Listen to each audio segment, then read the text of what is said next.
Hi, it's Aisha. I just wanted to say it's a beautiful day here on the east coast of England. And my son came and cut the grass for me in my front garden. He's going to come and do the back garden next week because I had a load of washing out. And he took me for a walk because I've still to get used to this new place where I am. And we walked. It was quite a long way and so beautiful. My favourite bit was when we walked through this field of, I think it was wheat or barley, I'm not sure, but it was just so beautiful. And there was a slight breeze and there was sort of about halfway up to my waist, this wheat or barley, and it was going like this in the wind, and the upper coloration was a sort of lilac, and it was the most beautiful thing to see. I've forgotten my phone, so I couldn't take a photograph, but it was gorgeous, absolutely gorgeous. So I'm a little bit weary now, And we did go for quite a long walk. He wanted to cut it short, but I said no. I just had a little rest. We found this beautiful little church, but because of vandalization of churches and things, it wasn't open, but we could sit. There were seats in the burial ground, and we could sit there and just catch my breath. I mean, he doesn't need to sit. I mean, he's 28 and gorgeous looking boy, very fit, thank goodness, as much as I was when I was 28. But he's very patient with me, so I absolutely had a wonderful time, but I had to lie down for a bit after. I really admire people who are older than me and they can go out and walk all day and then come in and just sit and do other things and not have to rest till they go to bed. I admire that. Or the English are amazing at that, absolutely amazing. But not so. No, I need my rest if I've been out and exerted myself. I mean, you might not believe, I don't know, you probably would, because I'm showing my age now, but I am 71. But I know there are ladies in their 80s that are still going strong in the church. So there's hope for me yet. Now, listen, I just hope I'm not boring you. I can't fizzle and rush and be as excited as I used to be in my youth, because I used to just go bubble. Too much now. I can't do that now, but I hope I am able to engage you in what I'm trying to achieve here, and that is to share my knowledge of the last 20 odd years when I was looking into life in ancient Egypt in order to write the Tutankhamun books. Now, the problem is I read so much, and it's been over a period of quite a long time. And then the books took years and years to write. And then we had COVID. And then I wasn't able to go out and give talks. So, and then life took over and got a bit hard. So I'm not making an excuse for not being 100% on what I'm talking about.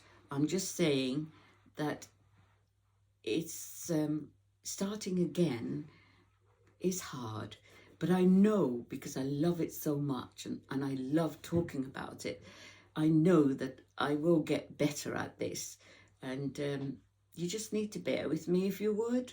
And I think you will come to love it, the information as much as I do, and you can expand on it and find out for yourself. The difficulty also with ancient Egypt and the history of ancient Egypt is that there are so many aspects and there are so many different stories that you and I could have completely different view of one issue. Nobody's wrong, nobody's right as such. It depends who you've read about, which writing you've read as to what you believe to be the situation at any given time in ancient Egypt. So let's be kind and remember, it's all about sharing of information and making up your own mind as to what you believe and what you don't. Now today, I'm just going to tell you a little bit about the Egyptian week. It shocked me when I discovered that there were 10 days to their week. So workers had to work 10 days before they had half a day off. No wonder they died young. On day 9 of the week, those workers who didn't live too far away were allowed to leave at lunchtime, or I say lunchtime, I mean midday, noon, to walk to their family home and spend time with their family until they had to come back to work the next day. So that it couldn't be more than an hour's walking. Otherwise, they can't go. There were some workers who were so well thought of that they were given houses in the valley of the tombs in order to have their family with them. So that wasn't too bad, I don't think. But I mean, not easy with a family and all that dust and heat and what have you. But never mind, they managed.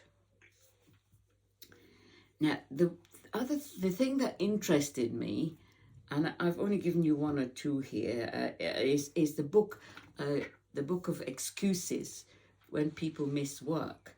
They had a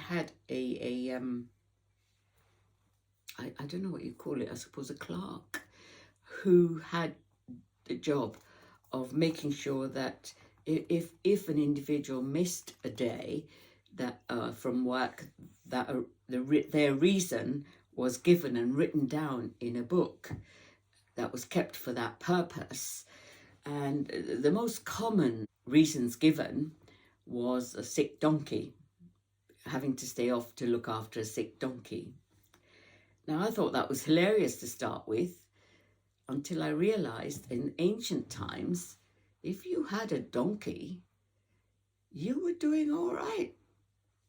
And a donkey was vital, I would imagine, for transport, for getting your goods wherever you had to take them, for supporting the family. You could let out the donkey and get something back in return. So it was a legitimate reason for having time off if your donkey was ill. And then if you have a sick child, obviously,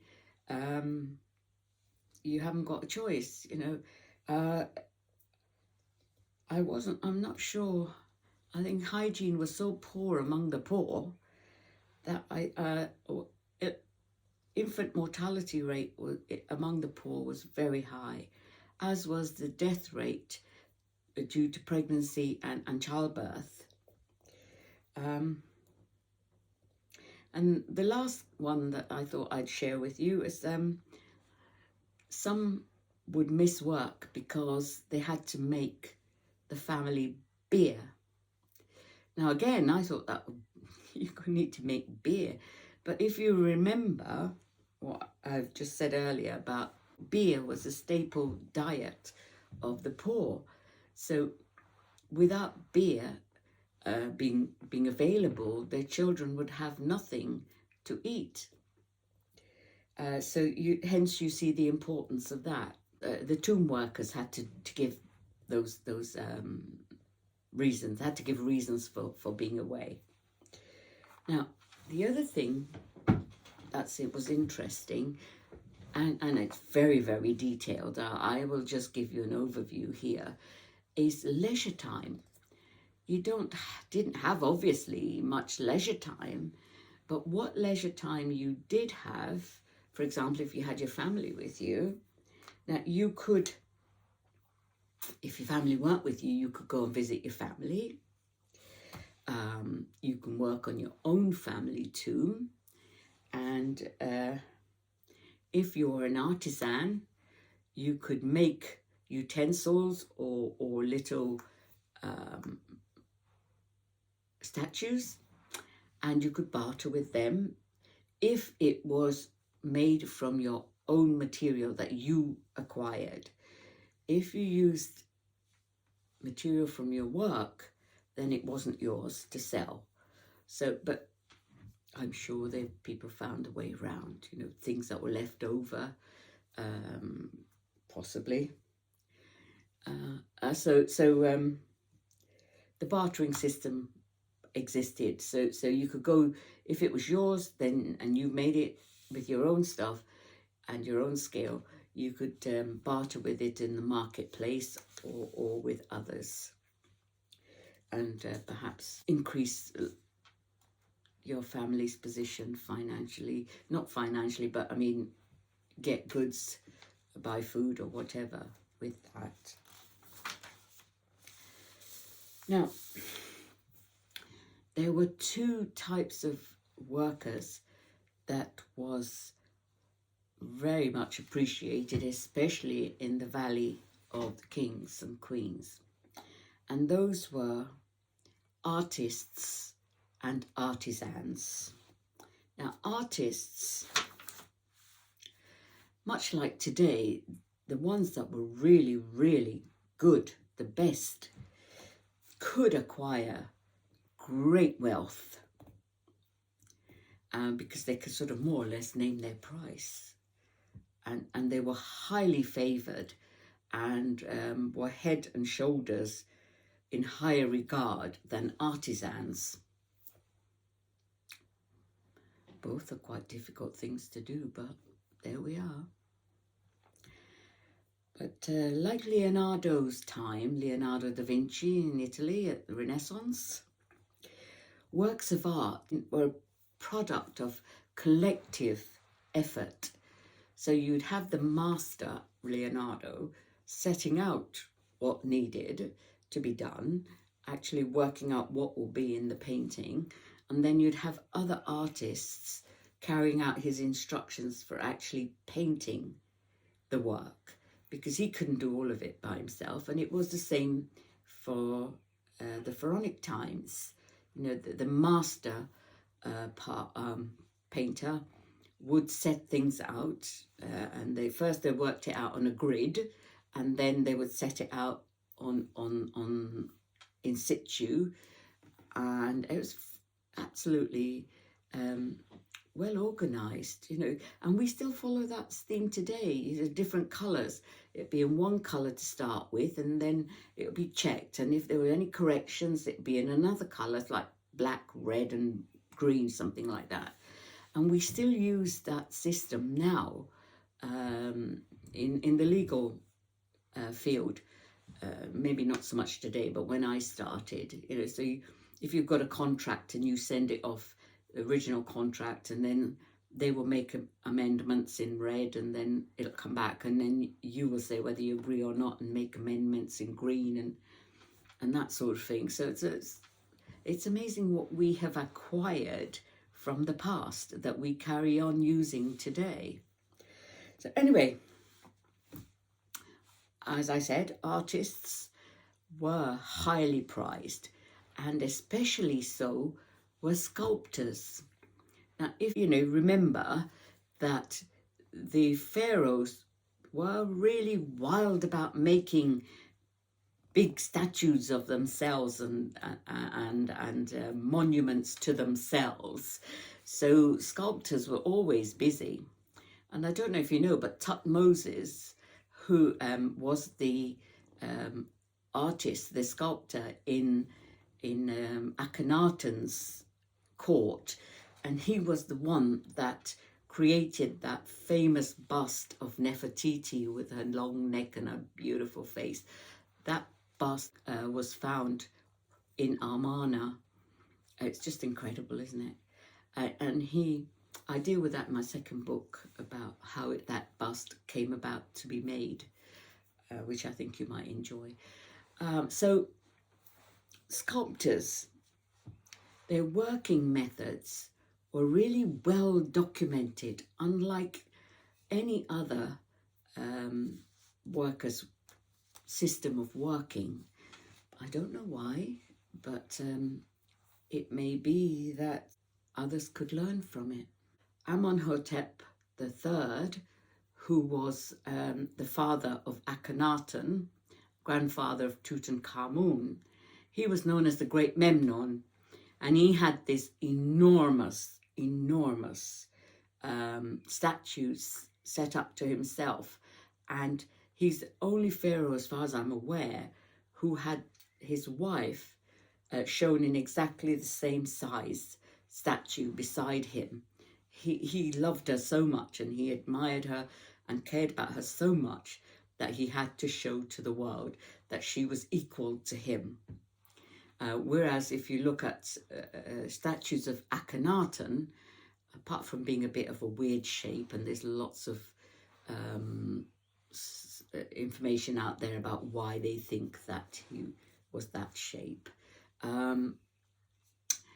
he is shown in the usual format, which is he's large, but not like his father created. He's looking like normal size, and then a smaller version, a small size Nefertiti, and his children. There are statues of him with Nefertiti on one side, but she's shown as a smaller version, and then the children around them.